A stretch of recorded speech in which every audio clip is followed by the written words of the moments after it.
এটা ওই যখন 3 মাসের গর্ভে তখন ওর বাবা বিদেশে গেছে আর আজও পর্যন্ত আসে নাই।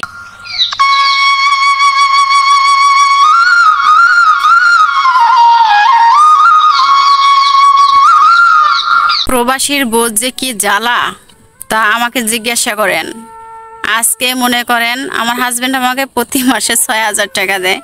6,000 টাকা মনে করেন আমার মোবাইল খরচই লাগে 1,000 টাকা। আমি আর 4টা চ্যানেল খুলছি, এর আগে আমি একটা চ্যানেলও সাকসেস পাই নাই, কিন্তু অনেক টাকা আমার খরচ হয়ে গেছে সেই চ্যানেলের ভিতরে। আর এই যে আমার একটা ছোট্ট সোনামণি, এটা ওই যখন 3 মাসের গর্ভে তখন ওর বাবা বিদেশে গেছে আর আজও পর্যন্ত আসে নাই।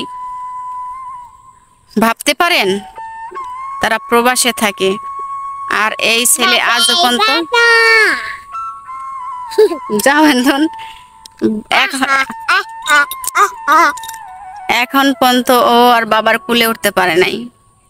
একবার ভাবতে পারেন যে আমি মা হই আমার কতটা কষ্ট লাগে, যা বলার বাইরে।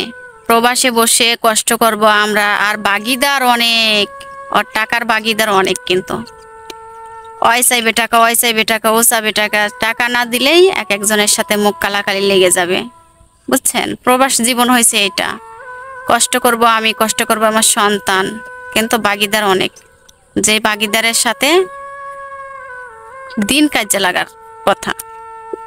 তাহলে মনে করেন আজকেও একটা কাণ্ড হয়েছে জানেন। আমার ছেলে আমাকে বলতেছে, মা আমাকে আজকে একটা মুরগির পাও দিয়ে বাদ দিবা।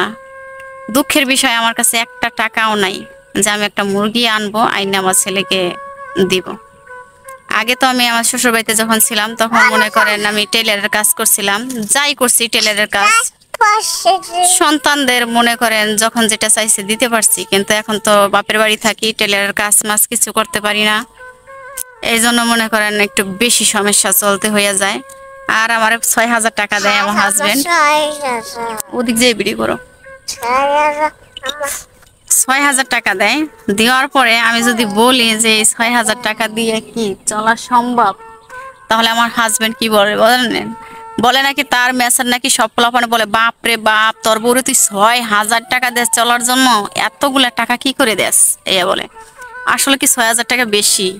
অনেক মানুষে দেখি ব্লগ বানায়, বলে আমার হাজবেন্ড এত টাকা দিছে, এত টাকা দিছে, টাকা বাঁচাইয়া কেউ কিনে ফ্রিজ, কেউ কিনে হইলো মনে করেন সুকেস, কেউ অনেক কিছু অনেকজনে করে। কিন্তু আমাদের যেই টাকাটা দেয় সে টাকাটা আমার মাসই হয় না, মাসই হয় না। সে টাকাটা দিয়ে মনে করেন আবার বাঁচাবো কি করে, এই কথাটা একবার আপনারা আমার বলে যাবেন। 5,000 টাকা কি সে আমার বেশি দেয়? সব সময় ওই টানাটাই মারে যে 5-6,000 টাকা দিই, আর 1,000 টাকা তো আমার মোবাইল খরচের জায়গা। 1,000 টাকা এমবি কিনা মনে করেন এতদিন যে কাজ করছি। আপনারা হয়তো বিশ্বাস না করতে পারেন যে কি কোন, আপনি 1 বছর কাজ করে সাকসেস পান নাই, 4টা চ্যানেল খুলছেন।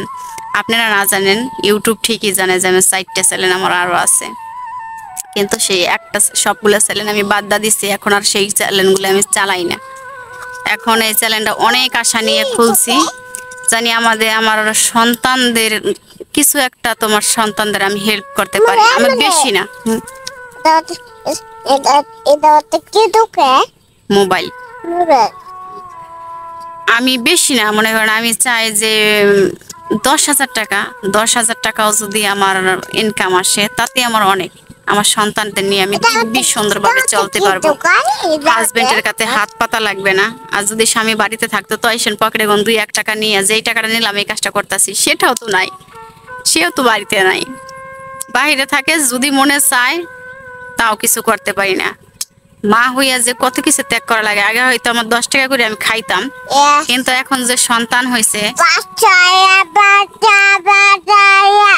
চাইলেও আমি মনে করেন 5 টাকা খাইতে পারি না।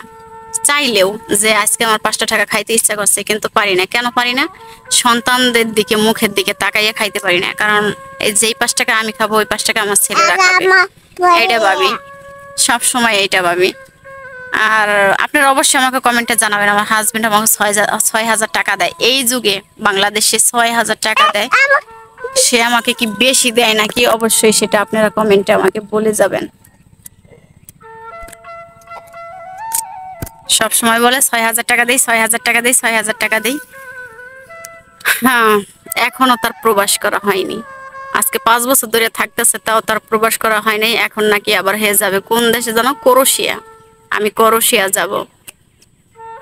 আরে আল্লাহ, জানি না কি হবে, কিন্তু আল্লাহ তালার কাছে কই, আল্লাহ তালা যে হে আল্লাহ, এতকাল মান সম্মান নিয়ে বেঁচে ছিলাম, আগেও তুমি মান সম্মান নিয়ে বেঁচে থাকতে দিও। সন্তানদের মুখের দিকে তাকাইয়া কোনো দিন কোনো মানুষের যেন খারাপ না বলতে পারে, আর আগেও যেন না পারে, কোনোদিন বলেও নাই খারাপ, আর এখনো যেন না পারে।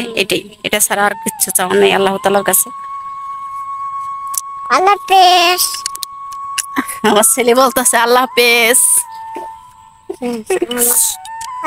এখন এটাই বুঝছেন, আপনাদের কাছে আমার একটাই অনুরোধ থাকবে, প্লিজ আমার চ্যানেলটা সাবস্ক্রাইব করে দিবেন, আর আমার ভিডিওটা শেয়ার করে দিবেন, একটা লাইক দিয়ে যাবেন, যেন আমার এই চ্যানেলটা অন্তত সাকসেস হয়। সবার কাছে, ইউটিউবের কাছে তো অবশ্যই অনুরোধ, সবার কাছে আমার অনুরোধ। আর ইউটিউব আমি জানি একটা জিনিস, তো আমি মনে করেন কেন হাল ছেড়ে দেইনি, আমি একটা কারণে হাল ছেড়ে দেইনি, কারণ আমি জানি যে ইউটিউব কখনো কারো চেহারা দেখে কাউকে ভাইরাল করে না, কারো বড় লোক দেখে কাউকে ভাইরাল করে না। যদি এরকম হতো তাহলে হাজার হাজার গরিব মানুষ ইউটিউবের ইনকাম দিয়ে চলতে পারতো না, হাজার হাজার মানুষ মনে করেন ইউটিউবের টাকা দিয়ে চলতে পারতো না। ইউটিউব জিনিসটা যে কোনো মনে করেন, ইউটিউব বলেন, ফেসবুক বলেন, ইনস্টাগ্রাম বলেন, এইসব প্ল্যাটফর্ম হয়ে যে মানুষের কতটা সুবিধা হয়েছে। যারা মনে করেন কষ্টে চলছে তারা এখন আর কষ্টে চলে না, সবাই সুন্দরভাবে চলে। আমি সব সময় তো দেখি আমাদের এখানে একটা মেয়ে আছে 15 লাখ ফলোয়ার, তারপর তার ইউটিউবে একটা চ্যানেল আছে দিব্যি, সে চলতেছে, অনেক সুন্দর করে চলে। তারপরে মনে করেন তার যে একটা আছে ইনকাম, খুব সুন্দর ইনকামও হয়। তারপরে মনে করেন গরিব মানুষের সে খুব সুন্দর সাহায্য করে। তা দেখে আমার খুব ইচ্ছা করলো যে আমিও যদি একটা চ্যানেল খুলতে পারি, সন্তানদের সাথে সাথে আমি গরিব মানুষকেও সাহায্য করতে পারবো। আর আরেকটা কথা, আমার বাবা নেই, আমার মা আছে, সে অনেক কষ্ট করে চলে। এই জন্য আমি চাইছি যে আমি যদি সাকসেস পাই তাহলে অবশ্যই প্রতি মাসে আমার মাকেও আমি সেখান থেকে 2000 টাকা করে দেব।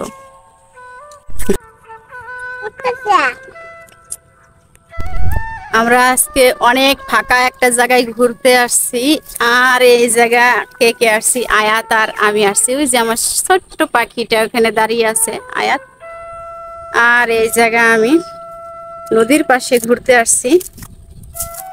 আরো বাচ্চারা অবশ্য আসতে চাইছিল, আমি কাউকে নিয়ে আসি নাই, কারণ আমার ভিডিও করতে ডিস্টার্ব হবে। এর আগে যেহেতু আমি 4টা চ্যানেল খুলছি, সাকসেস হই নাই, এই জন্য এখানে চলে আসলাম। সাইডে আছে হইলো একটা গ্যান্ডারি ক্ষেত, এই যে এখানে একটা গ্যান্ডারি ক্ষেত আছে। সেলফি স্টিকটা আমার নষ্ট হয়ে গেছে, ভিডিও করলে অবশ্য ভালো হয় না।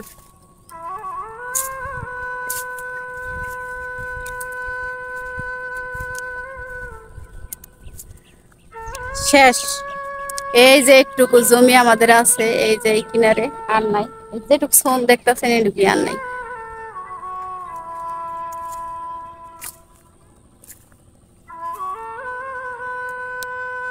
এই যে নদীর অবস্থা।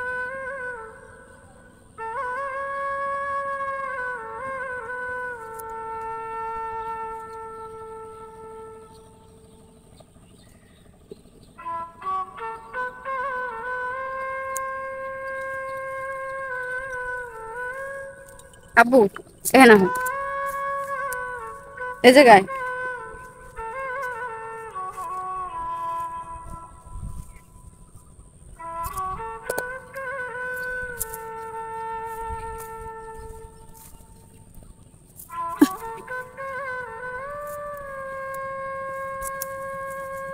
ওই যে পিছনে আমাদের বাড়ি, আর এখানে একটু আইসা বসে আছি আমি।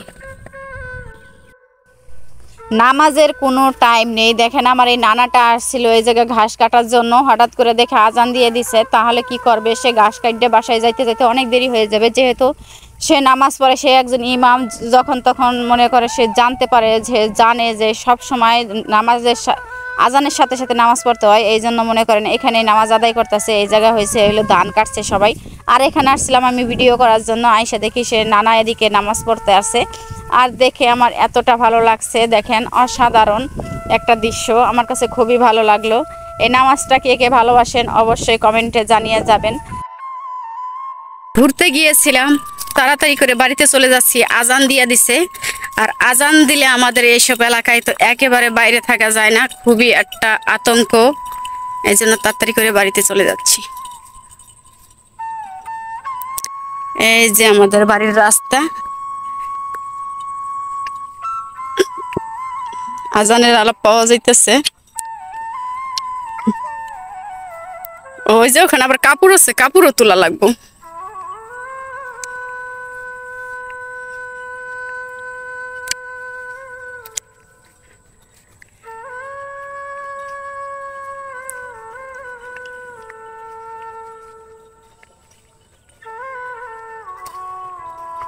আয়াত, বাইতে যাও গা, কাপড় নিয়ে আহি।